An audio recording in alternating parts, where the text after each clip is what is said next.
Was it a pretty common thing in your neighborhood? Or? There were quite a number of people. I have a number of friends who were drafted.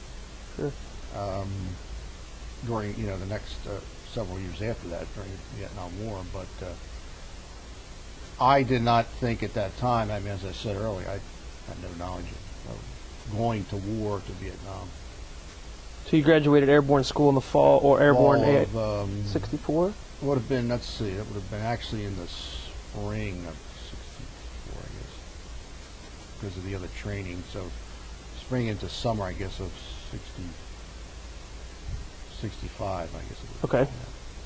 So spring of 65, and at that point you're assigned to your unit at Fort Jackson, or talk a little bit about that transition. Assigned to Fort Jackson, then to Fort Benning for jump school, as they call it, then from Fort Benning to Fort Bragg, North Carolina, as part of the 82nd Airborne. You still stay in contact with any of the guys that you were in jump school with, or basic? Or? I see a friend in Westchester occasionally, the young man at the time I went in with. We see each other occasionally, but other than that, no. Did your family or friends come down for a graduation ceremony from basic or? No. That's kind of an interesting period of time, and when you're transitioning from one to the next. Right. Do you remember the transition period when you're going? I can remember getting, the ceremony with the wings are a very big part of that, showing that you completed this and the uniform, and just, I was very proud at that time to wear that and be part of that. Absolutely. So you arrive at your unit and you're immediately assigned squad. I mean, talk about the first day. You jump on a bus, or what is that transition? Yeah, I'm trying to. Boy, that's way back. I assume I went by bus from Fort Benning to Fort Jackson. The barracks, you were assigned to a barracks, and there were maybe 4 of us in one particular area, one room. Fort Bragg was a little more elite, better taken care of than, let's say, Fort Jackson, because you were in more of a little specialized unit, so things were handled a little bit better there. Even food-wise, it was much better. You remember your first squad leader? No, I don't. First platoon sergeant? I can remember, actually, to go back, I can remember the platoon sergeant in basic training, and his name was Archie McLean, African-American sergeant, lifer. I'd been there forever and training soldiers, and I can remember him distinctly as far as keeping an eye on you, and his sayings and his quotes and his little phrases were just always very interesting. So yeah. That's interesting. Yeah, I do remember him. Sergeant McLean. Do you remember your first platoon sergeant at your unit? Or was the first memorable person at that unit? And Fort Bragg? That's correct. I made some friends there quickly. My one roommate in our area, we became very good friends. Another gentleman, his name was, I do remember his name, Johnny Walker. And he spelled it Johnny Walker, and drank Johnny Walker black. And he was an African American. Is that right? But we became very good friends. He was an interesting guy. What was the training like there? I mean, what did a day consist of, or a week? At Fort Bragg, a lot of physical training. You had to jump on airborne school, and there you had to jump once a month to get your so-called hazardous duty pay, as they call it. I think at the time it was $50 extra a month. Mm-hmm. You had to make one jump, at least one jump a month. Mm-hmm. So there was always preparation for that. There was... At this point in time, are you cognizant of Vietnam? No. As a unit? No. No discussion? No. Still had no idea. I have no recollection of anything being said about it. Mm-hmm. I can tell you when I first thought about it, but I don't want to fast forward too much. Sure. So you're basically training. What was your particular position? Infantry unit. I was just a private infantry soldier. Slugging it out. Slugging it out. M14, M16, grenade launcher kind of thing like that. Basically, that's what I. Free time? Free time into what's the town? Fort Bragg.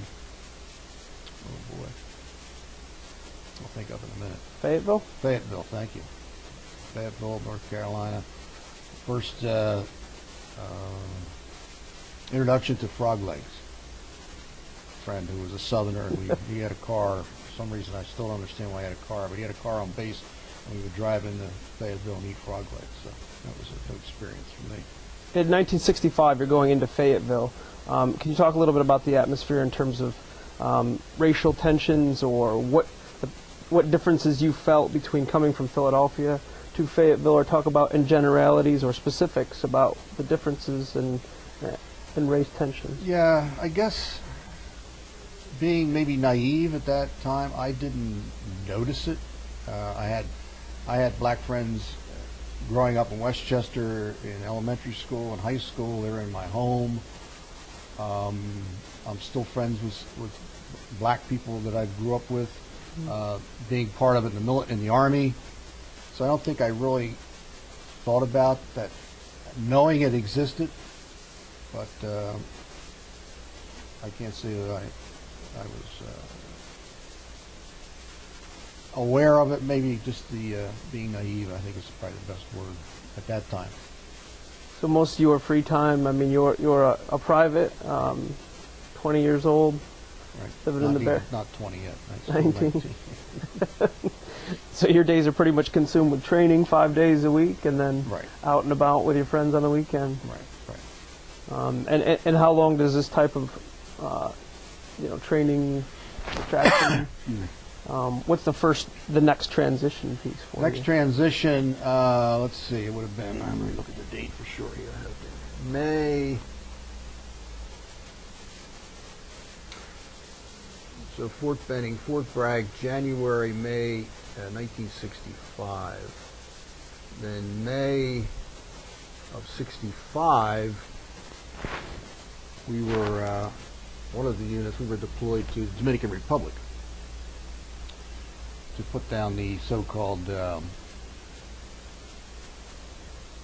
rebellion, insurrection through the Organization of American States, which the United States was part of. So Marines and a battalion of 82nd Airborne were sent to Dominican Republic, and I actually spent 6 months there. Did your airborne drop in? No, but we did jump there into actually into a sugarcane field, which was very, very strange because the cane grows, 10, 12 feet. And the last thing I remember as we went out, they said, keep your legs together as you get closer to the ground because of the sugarcane. So It's something I failed to ask earlier, but talk a little bit about the actual jumping. The first time you jumped. Yeah. Exhilarating, a rush. Just incredible feeling, for minutes. But talk about the first time you landed. I had no problem landing. Where you jumped, especially at Fort Bragg, you went to Pope Air Force Base, and then they would take you in a C-130, which is the worst part. That you go for an hour ride, which something I really wasn't fond of, and most people weren't. You were given a paper bag to hold, so if you have a problem, you throw up in the bag, and then you make sure you take the bag and you jump and let it get rid of it. But I wasn't much for the ride because the C-130, you may know, being in the military, is not the most comfortable plane. But yeah, it was exciting. It was interesting. It was something I enjoyed at the time. I jumped out of helicopters as well, which is a whole different rush because you don't get the blast, the prop blast from the engine. You just straight drop. Yeah. Now, why were you jumping in the Dominican? Was it just a training? Yes, training, and to go back what I said earlier, training, which I was not aware of at the time, because when things sort of calmed down there and they got the situation pretty much in hand, we stayed.